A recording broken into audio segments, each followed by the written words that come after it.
In the epilogue, the prize is realized and loose ends are tied up. Santiago returns to Andalusia and arrives at the abandoned church where it all started.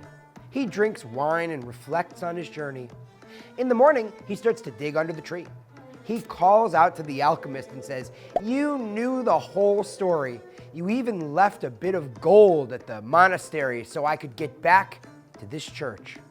A voice in the wind answers that if he'd known the truth about the treasure, he wouldn't have seen the pyramids.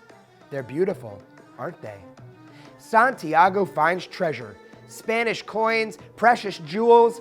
He even adds the 2 stones Melchizedek gave him, called Urim and Thummim, and remembers that he has to give the gypsy her 1/10 of the treasure. The wind blows and carries a smell of perfume and a kiss. Santiago knows are omens from fair Fatima, and he vows to return to her. Santiago's return to the church represents the 2 final steps in the hero's journey.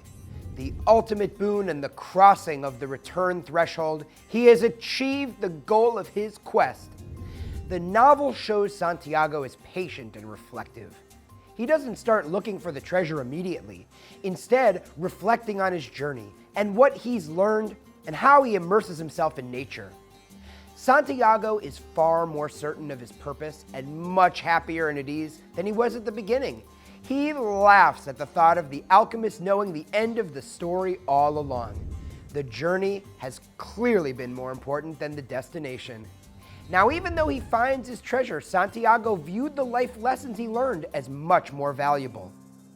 This is an allegory on the purpose of life, which contrasts people who realize and fulfill their purposes with those who allow themselves to be sidetracked and don't achieve their goals.